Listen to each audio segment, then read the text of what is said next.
Hello and welcome to the iCandy Duo podcast. I'm your host, Naomi Williams. This podcast is brought to you by iCandy World, makers of beautifully British pushchairs for parents across the globe.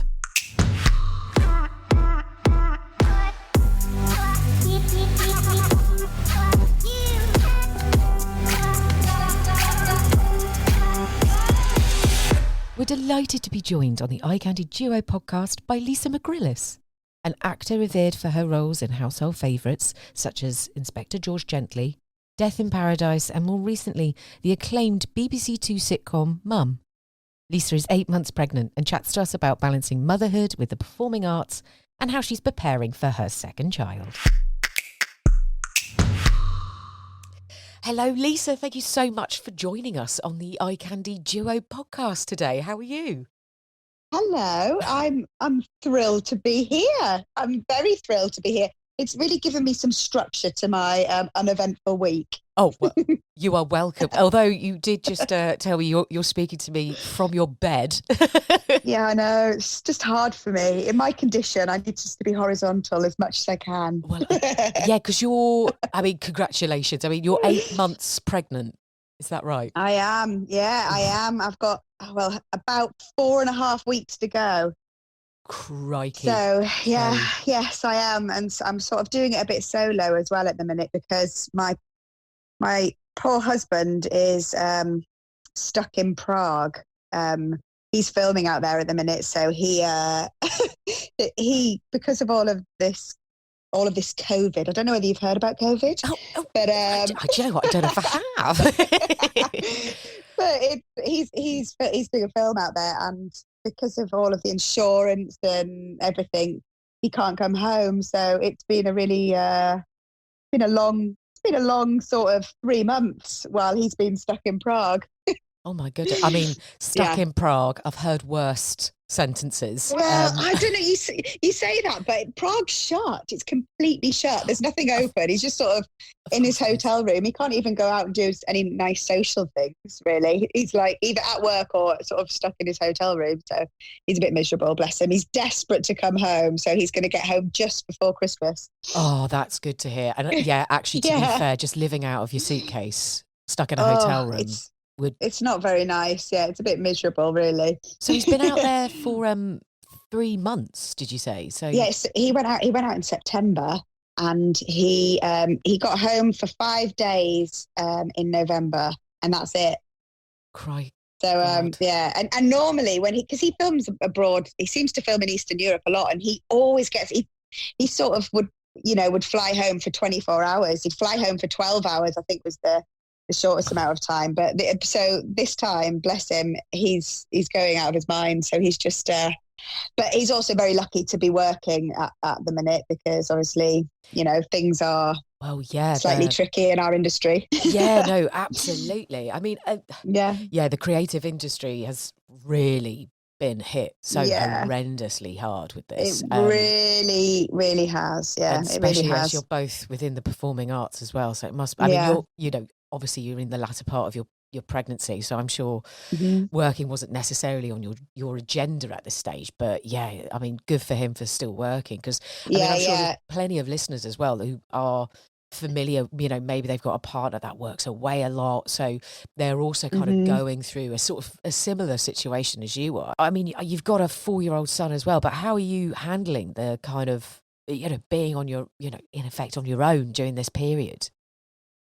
Yeah, so I'm sort of doing the third trimester without Stu, which has been challenging, but I'm at a stage now where I'm very lucky. My mum and dad have just moved in. They live up north, and they've moved down to London, and are just going to stay here until Stuart gets back, just in case I go into labour early, which hopefully I won't. Hopefully the little bun will stay in the tum until the due date, but who knows? You never can tell, can you? You don't know what's going to happen. Well, I've got my mum and dad here just in case. I like when you said I've moved in. It's like they had no choice. It's just you just turned up one day, with Joshy in a bag. Yeah, exactly. In fact, my mum's she's doing my washing. She makes my bed. Oh, she's cooking my dinner. I'm living the dream. You probably won't leave. It's just be like, we live here now, darling. Yeah. I'm just going to stay pregnant all the time. I'm just going to, just so my mum will move back in and look after me. Oh, do it. Or your level expectation of when your husband comes back and you're like, why is my bath not drawn? Where's the dinner? Like, what do you do? What do you actually do apart from create more mess? Yeah, I don't know. Exactly. I mean, you mentioned Joshy, he's 4 years old. How is he responding to the news of having, potentially a little brother or sister? Brilliantly, actually. It's funny how you've got preconceptions about how they are going to react.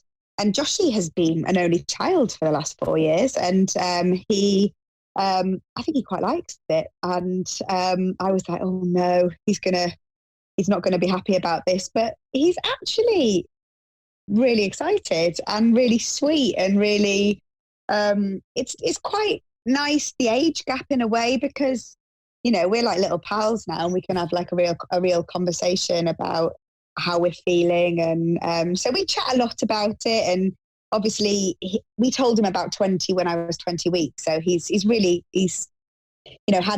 a good few weeks to get used to the idea. And I think he's just excited now. Yeah. So. Oh, that's fantastic. Oh, that sounds lovely. I suppose because he is that little bit older, he can kind of understand the news on a slightly different level. Yeah, exactly. Is he rooting for a brother or a sister, do you think? He knows what he's getting, actually. Oh. Is he happy with the outcome? I think he's quite happy. Yeah, I think he's quite happy. Well, he said otherwise, so yeah. Well, I mean, it's happening, and I think he's probably got his head around that of like, well, regardless how I feel. Got no choice, mate, I'm afraid. Yeah. Gotta get on with it. Oh yeah, this is it. It's happening, babes. Yeah. I mean, obviously, when you had Josh, obviously, it was a very different world. Which feels like a ridiculous thing to say. It's only 4 years ago, but you returned to work. Like, how soon after having him were you able to go back? Oh, well, when I had Joshy, I was in the middle of, I suppose, a contract. If I was doing a show then called George Gently, and I knew that I was going to be filming quite soon after he was born. So I sort of had about 6 months just to get my head around that. So I always knew I would be going back to work fairly quickly. And I think it was about 7 weeks after he was born that I ended up going back to work, which was a bit crazy now when I think about it. But I think first time round, ignorance is bliss. You don't really know. You're just like, oh yeah, I'll be able to do that. Be fine. Bounce back. Yeah. But then I learned quite quickly on the job that it's quite tiring. It's quite tiring having a brand new baby and trying to film night shoots. So it was quite challenging. Well, I can imagine. I did it. Yeah, and I can imagine actually, because I mean, obviously I'm in a sort of the 9 to 5, permanent role kind of situation. But I imagine for a lot of the freelancers, because obviously, being an actor or any kind of element of the performing arts, whether you're backstage, pre or post production, anything to do with that, you're freelance. So I'm sure there is that kind of, that I have to kind of get back. Like, I have to, obviously you had a contract, but is that, well, if I'm not working, I'm just not working kind of thing. It was always sort of, I suppose, my greatest fear about having children was that I would never work as an actress again. And I think that I always feel sort of like a bit like I've won a prize every time I get a job, and I'm so grateful that I'm able to work and make a living from doing something that I really love. But I was so scared that if I had a child, then it would all stop. And, you're very replaceable as an actor. And if you're not established enough, you're like, how established do I need to be before I can take some time off? And in my case, sort of 4 years ago, I suppose I was very lucky that I had a couple of quite established shows. I was filming Mum, and I knew that I was doing a second series of that then, and I was doing a third series of George Gently. So I knew that I had work coming up, and I was just like, oh yeah, just saying yes to everything. Yes, I can do this, I can cope, without really understanding how the physical effects of having a baby and what that meant. but yeah, I think I kind of surprised myself that I was able to do it. Because I seemed to work. But the year after Joshy was born, I worked like all year really that year. I mean, sometimes you have good years and you are busy, but it just so happened that I had a newborn baby and was very busy working. And Stuart was also filming. He was filming a show called Jamestown out in Budapest. So he was also away. Again, my wonderful mum and Stuart's mum stepped in and really just sort of were there to support us during that. But yeah, it was a really challenging year. And I'm just sort of now, this time round, it's funny because I've got a couple of things that I'm doing next year that I know are happening. And I'm like, right, okay, can I actually do that? Because it nearly killed me last time. But then I think, yes, I can. And I did. And I survived it. And Joshy seems fairly well-rounded and it doesn't seem to have affected him too much. You're just really tired. And I just look really so much older than I did 4 years ago. I think that's just the price you pay.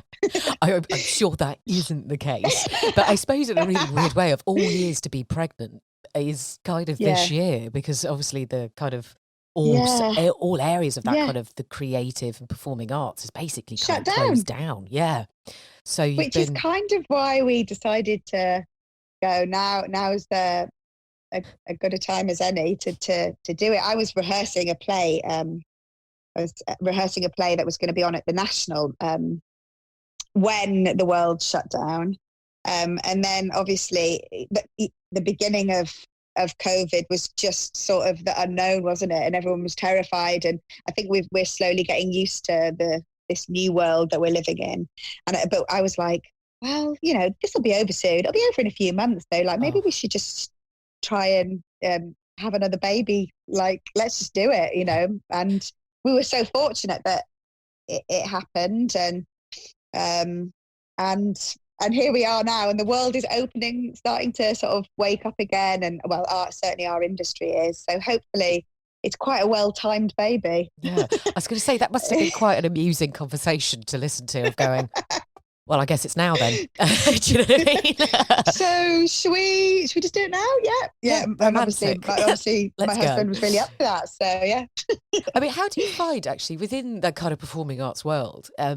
What is the support network like for that? Obviously, in my little world, we have like maternity leave and we have all these kind of things there. What's it like within the performing arts field? I suppose just sort of being self-employed full stop makes maternity leave is a non-existent thing. Obviously, there's a little bit of help from the statutory maternity pay that we're all entitled to, but yeah, it's tricky because there isn't any support really. It's something that you need to. You're taking that on yourself, and it's different and difficult. And I think that's why in a lot of people's cases who are self-employed, and particularly in our industry, you've got to sort of either get straight back in the saddle or it might be quite difficult. The longer you leave it, I think the harder it is. So yeah. And support-wise, I think people try and support you, but if you're filming something, obviously the cost of filming a TV show or a film or something like that, I mean, they can't sort of completely schedule something around one person because they've got a baby, because everyone's got kids and everyone gets on with it. So it's tricky. So that's why I think I always say yes, I'll do it, and just sort of try and be brave and deal with all of the hardship of trying to juggle both. It's just it's difficult, and people are supportive as much as they can be, but there's not financial support, and there's not like they'll go, okay, here's a nanny for you, and they'll move in and look after your baby while you come and do night shoots. It's just that sort of thing doesn't really happen unless you're, I don't know, a much bigger deal than I am. No, but it is. I think it is very reflective of just like you say, like all other kind of freelance areas. Yeah, And I suppose we've kind of seen it as well during the COVID in terms of how support has been dealt with, financially across that sector, because it is so difficult And there were so many loopholes in that, like, you know. I think that's exactly it. I think it's just still very difficult. I'm sure anybody's listening who is freelance, it's always that cash flow, isn't it? Of like going, Oh yeah, okay, it is. but how is this going to work in the next couple of months? That's it. You know, I mean, what's so wonderful is that you're an ambassador for Pippa. So for listeners that aren't aware of it, that's for parents and carers in the performing arts. And obviously it's an organisation specifically in place to address that lack of provision for parents and carers within that sector. I mean, obviously with your, you know, obviously your part in it and your role within that organisation, I mean, what are the sort of things they're doing at the moment to support parents in the industry? So they're doing some really like incredible work, and they're highlighting some real flaws where parents and carers aren't supported. So, for example, because often with a theatre job, for example, theatre isn't paid well. So they're trying to encourage like childcare, like perhaps like creches within theatres that you could like more of like drop off type things. They're trying to support job sharing, so perhaps that like they would cast 2 people for one part, and that did actually happen in a show in the West End, that one of the leads was cast, and they two I can't remember what show it was, but two women shared the role. And things like that, they're really campaigning for, just to try and make life a little bit easier, because it's quite difficult to get like ad hoc childcare that's affordable when you're on a theatre wage, especially. You know, because you might get a contract for 4 months and you'll be really busy rehearsing for 6 weeks, where it'll be really intensive. You'll be in, you know, all day, every day. And then once the show opens, you're then available, obviously, to look after your child. But it's kind of antisocial hours, and it's just trying to find ways of like supporting parents and carers who are dealing with those types of contracts, really. So yeah, it's a really interesting, brilliant charity that hopefully will start to make changes and make it slightly easier for people in our industry.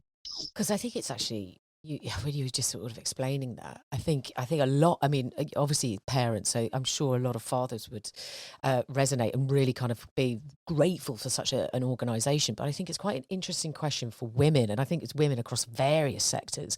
And it's actually something that you said earlier about, you know, it's almost choosing the right time, and especially within your field, you're saying like, oh God, you know, if I come out of work for a year now, am I in the right place in my career? Is this going to be detrimental? Am I going to And I suppose a lot of people are listening to this and kind of going through that questioning themselves. And I'm sure it's not just within the performing arts; it could be any sector where they're going, you know, maybe as a woman of going, oh God, it's actually getting pregnant now going to affect my career. Yeah, because you kind of think, is my career changing role just round the corner, and have I now missed out on that? And you know, or all of those things. It's the unknown. Our industry is all about the unknown. You don't know what's around the corner, and it's that thing of, and for me certainly, I was like, gosh, if I'm not established by the time I'm 30, you know, I'm gonna have to keep on working at it until I feel more established to be able to like take time out.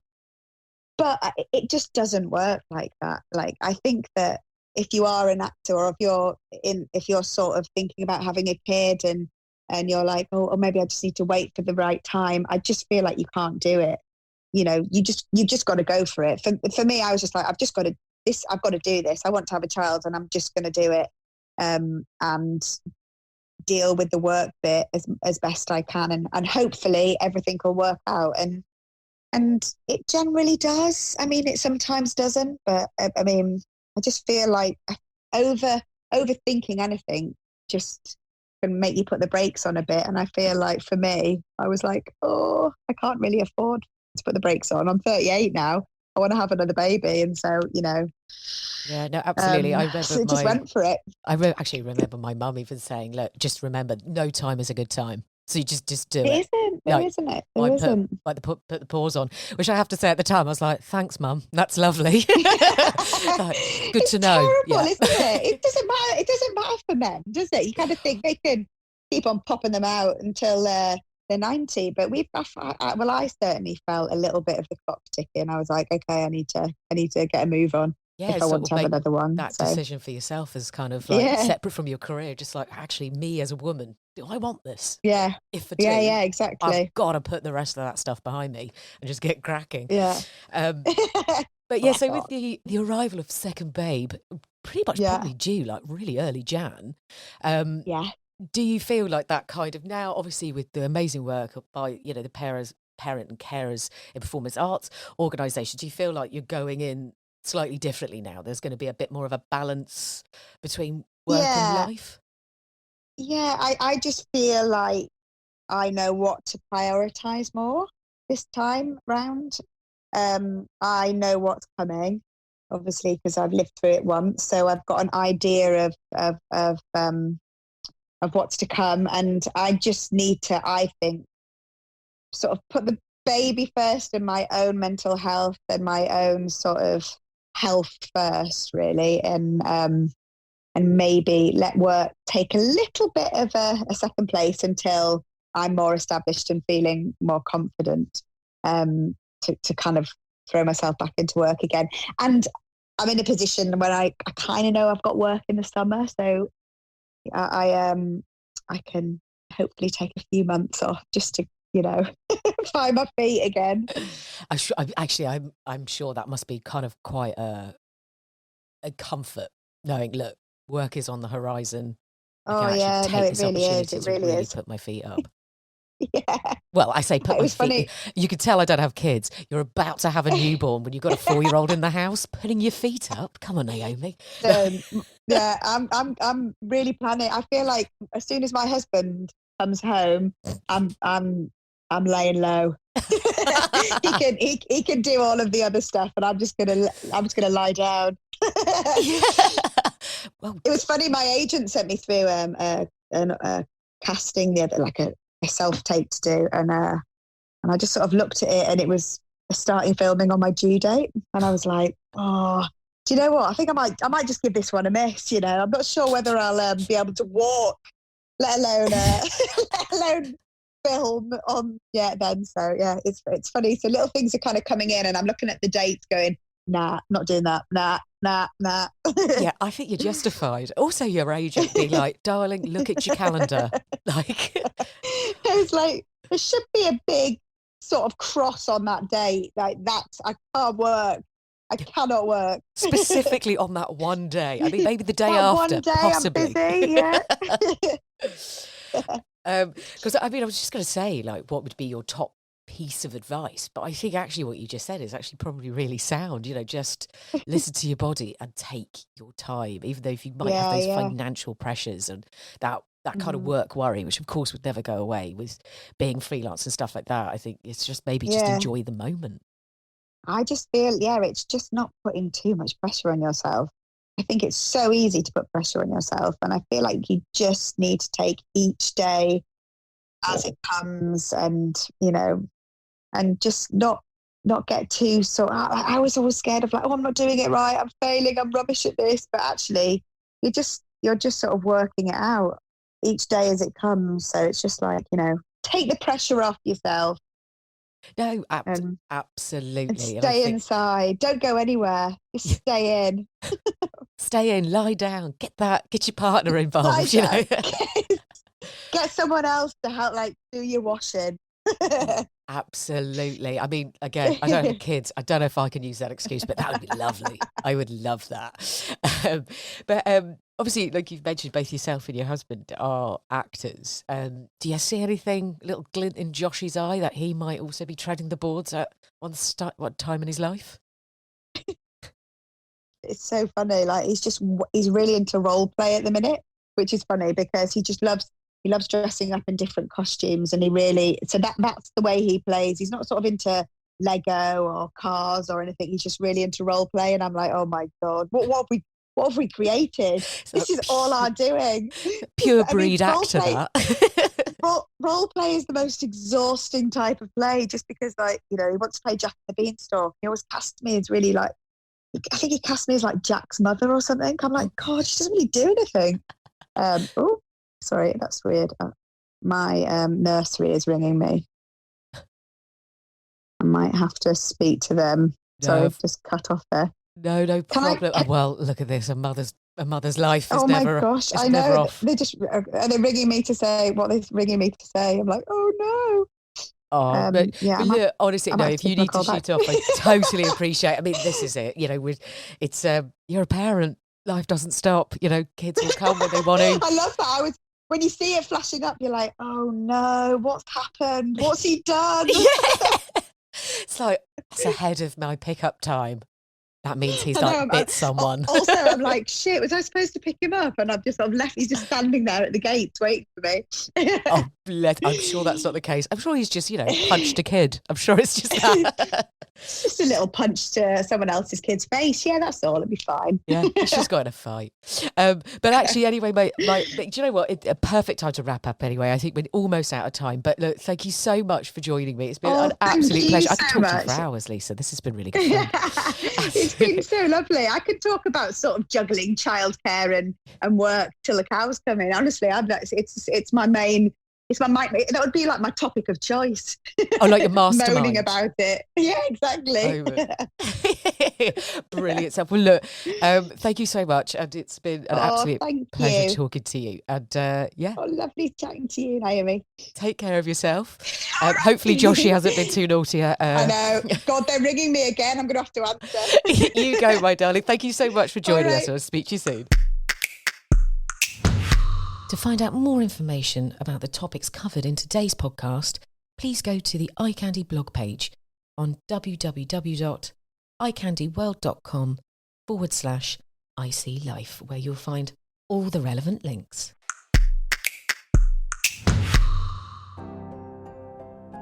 iCandy is a proud supporter of Great Ormond Street Children's Hospital charity.